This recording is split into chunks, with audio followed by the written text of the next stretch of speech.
오늘 말씀의 제목은 참 동행의 비결이란 제목으로 수요예배 말씀 전하도록 하겠습니다. 2007년 처음으로 발간된 구속사 시리즈 1권의 제목이 바로 창세기의 족보이죠. 우리가 이 창세기 가운데 이 창세기의 족보에 특별히 주목하는 이유가 무엇일까요? 바로 처음 속에 마지막 종말을 담아 놓으셨다는 하나님의 말씀 때문입니다. 이사야 46장 10절 말씀 보시면 내가 종말을 처음부터 고하며 아직 이루지 아니한 일을 옛적부터 보이고 이루기를 나의 모략에 설 것이니 내가 나의 모든 기뻐하는 것을 이루리라 하였노라. 창세기의 족보는 성경의 첫 번째 권 창세기의 종말적 메시지를 이름 형태로 더 압축해 놓은 것이죠. 그래서 우리는 요한계시록을 보면서 창세기를 함께 봐야 돼요. 이 창세기의 족보 여러 명의 인물들이 기록되어 있는데 이 가운데 우리가 가장 주목해야 될 종말적 성격의 인물이 한 명 있습니다. 바로 오늘 본문이 기록하고 있는 아담의 7대손 에녹입니다. 왜 에녹에게 우리는 주목해야 될까요? 에녹만이 마지막 종말에 일어날 휴거의 역사를 가장 먼저 체험한 사람이기 때문이에요. 그래서 에녹은 창세기에 기록되어 있지만 종말적 인물입니다. 창세기 족보에서 죽지 않고 휴거되어 하늘로 올라간 유일한 사람 에녹이에요. 우리도 주님의 재림을 간절히 소망하고 있죠. 그리고 주님과 함께 휴거되어 천국에 입성하는 영생 변화를 우리도 기다리고 있습니다. 그런데 창세기에 기록된 그래서 먼저 변화받은 에녹이 이 종말의 비결을 알려주고 있다는 거예요. 창세기의 인물이 마지막 종말의 승리의 비결을 알려주고 있다. 오늘 본문은 그 비결을 한 문장으로 표현하고 있죠. 바로 하나님과의 온전한 동행에 있다. 우리도 창세기 족보의 에녹처럼 하나님과 온전히 동행할 때 마지막 종말에 휴거되는 역사 우리에게도 일어난다는 거예요. 오늘 본문 24절 말씀 다시 보시면 에녹이 하나님과 동행하더니 에녹의 수많은 행적 가운데 하나님과 동행한 그 행적이 하나님이 그를 데려가심으로 세상에 있지 아니하게 만들었다고 기록하고 있어요. 그렇다면 에녹이 죽음을 보지 않고 승천할 만큼 하나님께 인정받았던 삶의 내용이 무엇일까? 이 시간 에녹의 삶을 통해서 우리가 배워야 할 종말의 참 동행의 비결에 관해 함께 생각해 보기를 원합니다. 첫 번째로 에녹은 지난 과거의 삶을 철저히 회개했다는 사실입니다. 이게 하나님과의 종말적 참 동행의 첫 번째 비결이에요. 바로 회개다. 에녹의 삶 가운데 우리에게 소망과 위로가 되는 부분이 있는데 그것은 바로 에녹의 300년 동행 이전에 하나님과 동행하지 못했던 65년의 어두운 삶이 그에게 있었다라는 사실이. 오늘 본문 창세기 5장 21절 22절 말씀 보시면 에녹은 65세에 무드셀라를 낳았고 무드셀라를 낳은 후 300년을 하나님과 동행하며 자녀를 낳았다.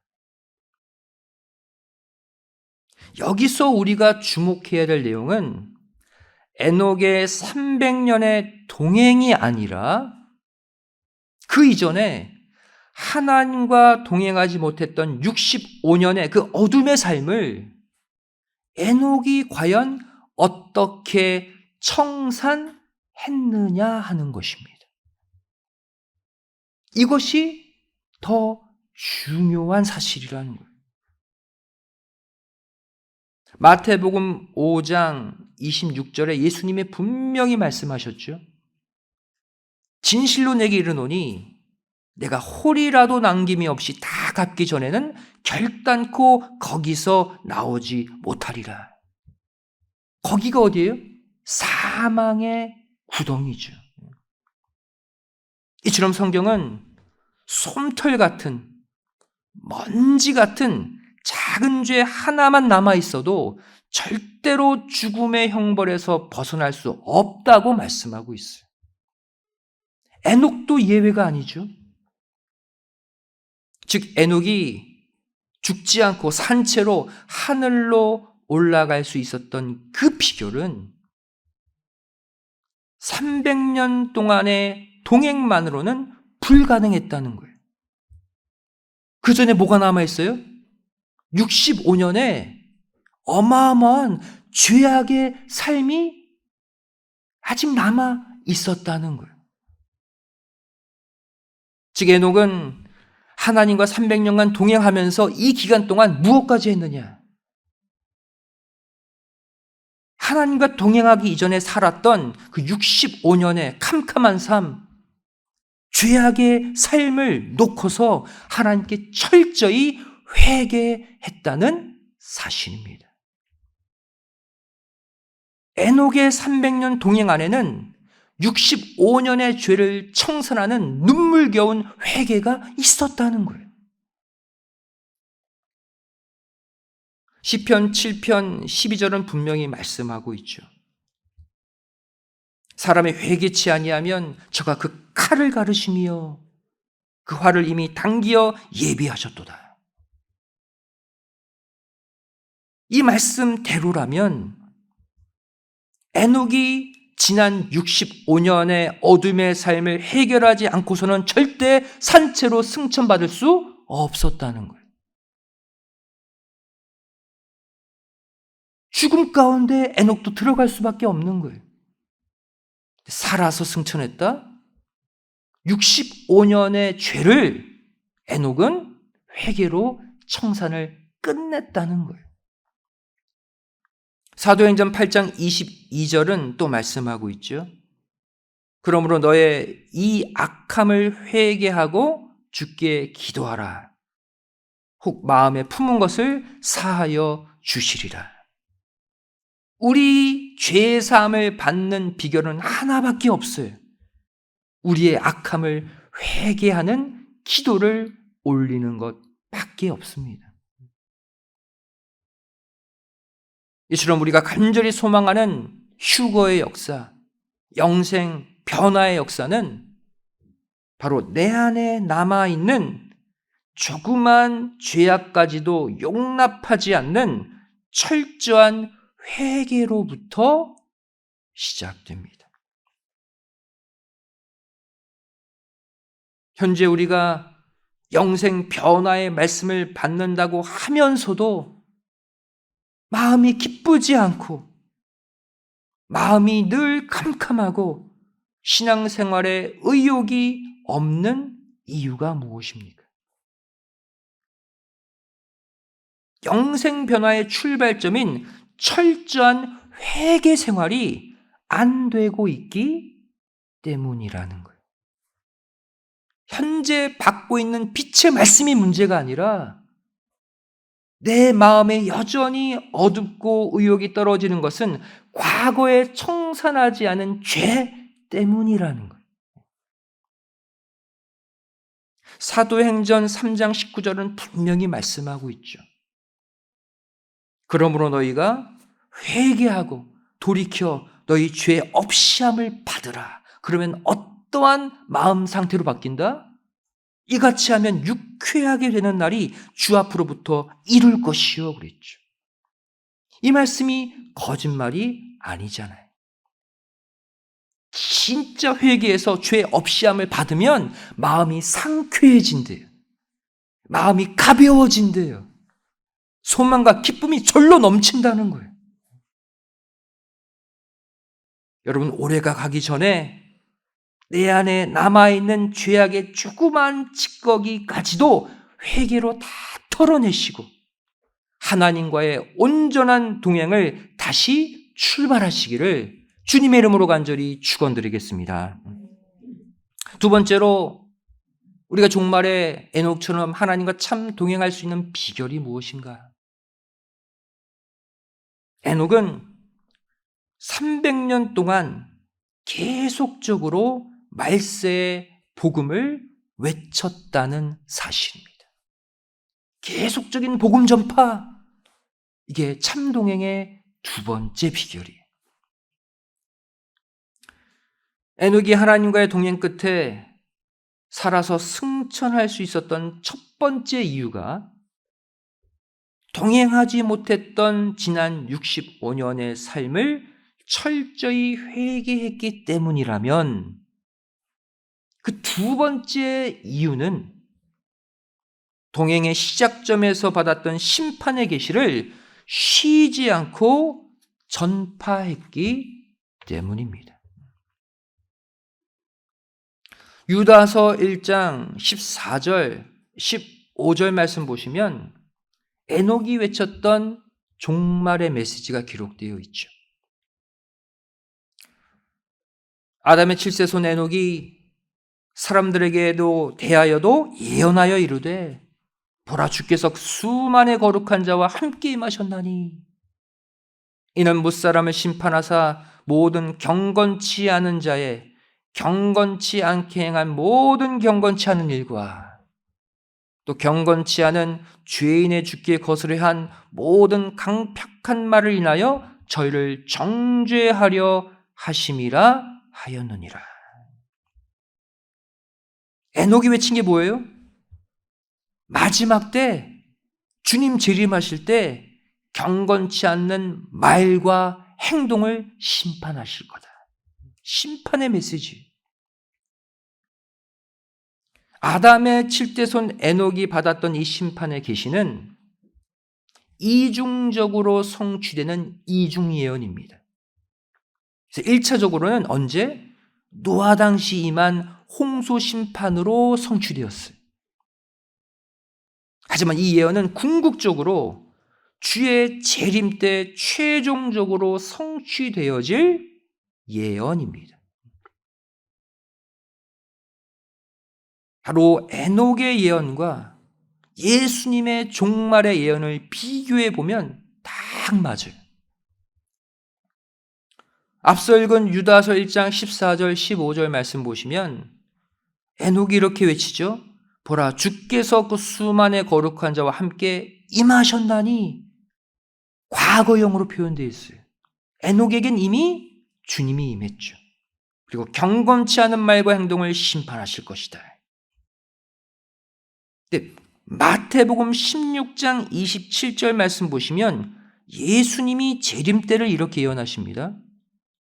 인자가 아버지의 영광으로 그 천사들과 함께 오리니, 여기는 미래형이에요. 그때 각 사람의 행한 대로 갚으리라. 내용이 똑같죠. 주께서, 인자가 거룩한 자들과 함께 임한다. 그들의 행한 대로 심판한다. 내용이 같아요. 여기서 중요한 사실은 에녹은 이 심판의 예언을 단 한 번만 외친 것이 아니라는 사실입니다.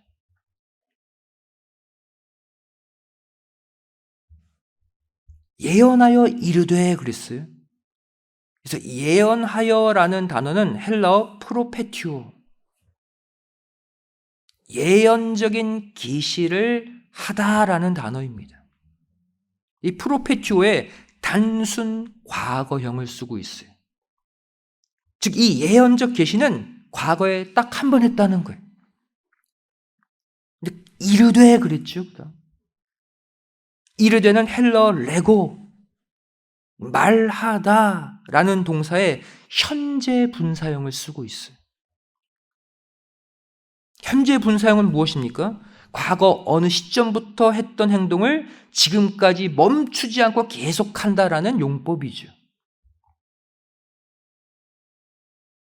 즉 에녹은 지난 65년의 캄캄한 삶을 마감하고 하나님과 300년의 동행을 시작하기 직전에 이 말세 심판에 대한 계시를 받아서 처음에 한 번 이 예언을 선포했다는 거예요.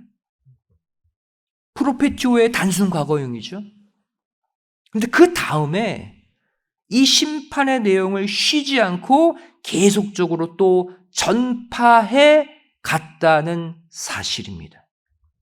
이것이 레고의 현재 분사형으로 표현되어 있는 거예요.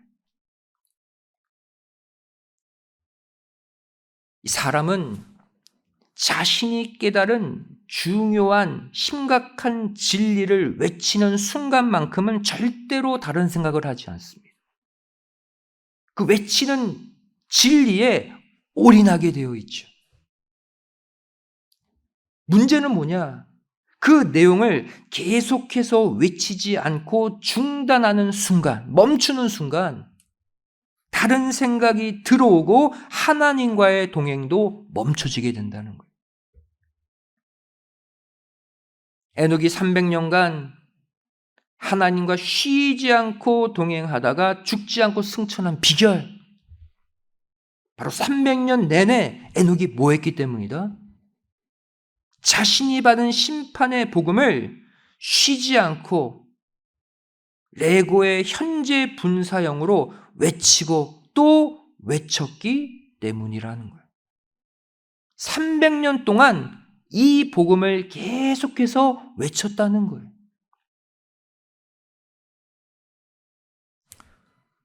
저와 여러분도 이 에녹과 같이 종말의 복음, 구속사의 말씀을 받은 자들입니다. 예언적 계시를 우리도 받았어요. 이 말씀을 우리가 쉬지 않고 읽고 듣고 배우고 또 쉬지 않고 전하고 외칠 때 그때 그동안 끊어졌던 하나님과의 동행이 다시 이어지고 그 동행이 빛을 발하게 된다는 것입니다. 하나님과의 동행은 결국 뭡니까? 말씀과의 동행이에요. 말씀 상고가 끊어지지 않고 말씀의 고백이 끊어지지 않고 말씀의 외침이 끊어지지 않는 자는 하나님과의 동행이 계속된다는 거예요. 어떤 분은 이렇게 말합니다. 저는요 밖에 나가서 일하기 바빠요. 시간이 모자라요. 자녀 키우는 게 얼마나 힘든지 아세요? 근데 우리가 이러한 일상의 핑계를 댈 수 없는 이유도 창세기 족보 안에 기록되어 있어요. 창세기 5장 22절 말씀, 에녹의 동행의 모습을 다시 보시기 바랍니다. 무드셀라를 낳은 후 300년을 하나님과 동행하며 뭐 했다고 말씀하고 있어요? 자녀를 계속해서 낳았다 그랬어요. 무드셀라 한 명 딱 낳고 이제 하나님께만 전념하며 살았던 게 아니라 300년 동안 자녀를 계속해서 낳으면서 그들을 키우면서 또 그들을 먹여 살리기 위해 밖에 가서 농사하면서 하나님과 동행한 거예요.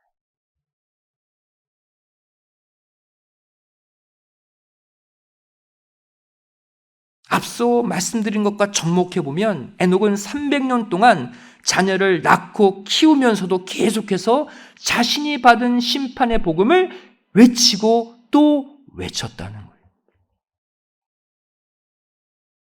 예를 들면 이런 거죠. 에녹이 자녀를 낳는 순간, 야, 우리 복덩이 이제 나왔네. 아이고, 이쁜 것. 이렇게 말하면서 자녀를 키운 게 아니라 어떻게 자녀를 키웠다는 거예요. 얘야, 하나님이 머지않아 이 땅을 심판하실 거야.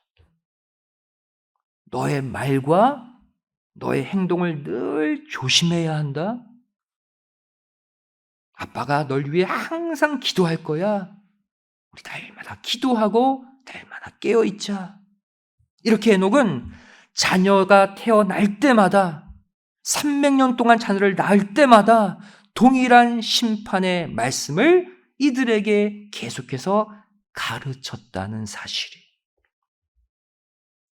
그랬기 때문에 자녀를 낳으면서도 하나님과의 동행이 유지될 수 있었던 것입니다. 마지막 종말을 살아가는 우리의 삶이 이렇게 되어야 한다는 거예요. 교회 생활 따로, 가정 생활 따로가 아니라, 교회 생활 따로, 직장 생활 따로가 아니라, 교회 생활 따로, 자녀와 대화하는 시간 따로가 아니라 이것이 일치되는 삶. 늘 복음을 고백하는 삶이 어디나 내 삶에 펼쳐질 때 그 순간순간 하나님이 함께 하시는 거예요.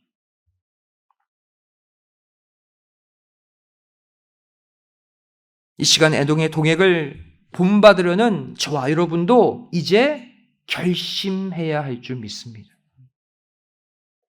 한 말씀을 받아도 그 말씀을 들고 나가서 만나는 사람마다 전하고, 또 자녀에게 내가 깨달은 말씀, 내가 은혜 받은 말씀을 반복해서 가르치고 가르칠 때 그 하루하루가 하나님과 동행하는 거룩한 시간이 될 줄로 믿습니다. 마지막 세 번째, 참 동행의 비결이 무엇입니까? 에녹은 하나님과 마음이 늘 하나였다는 사실입니다. 즉, 에녹은 하나님과 마음이 늘 일치되었다는 사실이에요. 하나님의 마음이 에녹의 마음이고 에녹의 마음이 하나님의 마음이었어요. 성경은 동행에 관해 다음과 같이 정의하고 있습니다.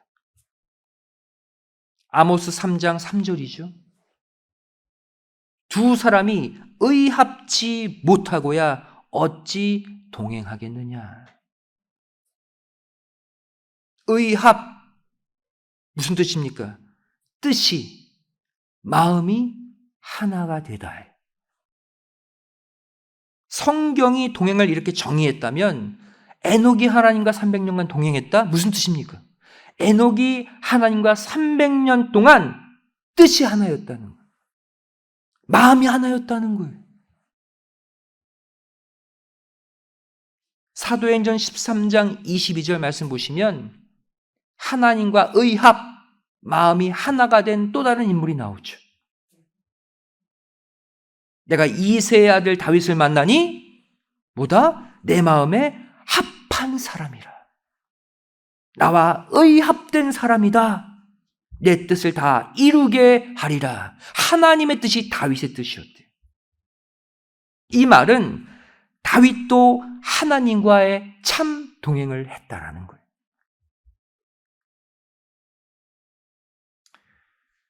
그렇다면 우리가 어떻게 해야 하나님과 늘 의합된 모습으로 동행할 수 있는가?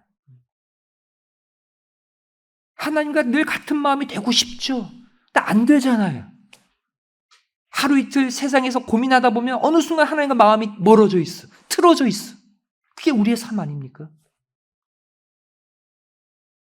우리가 하나님과 늘 일치된 마음으로 동행할 수 있는 비결, 바로 우리의 삶 가운데 나와 하나님을 동행하게 만드는, 마음이 일치되게 만드는 표적을 지니며 사는 것입니다. 표적이 있어야 돼. 성경은 여러 표적을 우리에게 제시하고 있습니다. 첫 번째, 에녹은 무드셀라라는 종말의 표적이 있었죠. 우리에게도 이 표적이 있어야 돼. 무드셀라의 뜻이 무엇입니까? 그가 죽으면 심판, 끝이 온다. 그래서 무드셀라 낳은 이후부터 동행 출발했잖아요. 왜? 에녹은 이 아들을 바라보며 종말의식, 이 아들이 죽으면 끝이 온다라는 그 종말의식을 가지고 비로소 하나님과의 동행을 출발할 수 있었어요.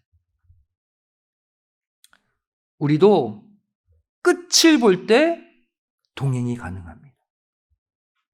현재 내 삶에만 매몰되어 있으면 하나님이 멀어져요.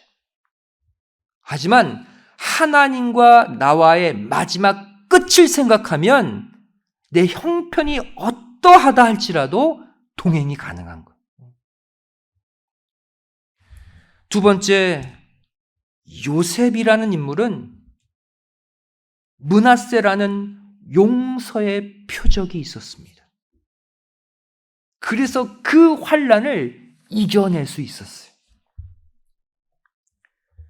창세기 41장 51절 말씀 보시면 요셉이 그 장자의 이름을 므낫세라 하였으니 하나님이 나로 나의 모든 고난과 나의 아비의 온 집 일을 잊어버리게 하셨다 함이요.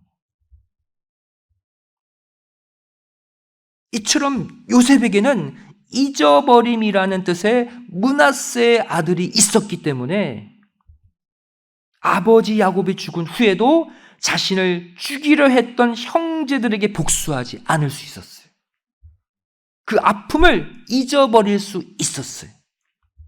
순간 마음에 화가 치밀어 올라도 누구를 보면, 므낫세를 보면서 내가 이 아들의 이름을 므낫세로 지으면서 용서하기로 했는데, 온 아비의 집 일을 잊어버리기로 했는데 하고 또 결심하고 또 잊어버린 거예요.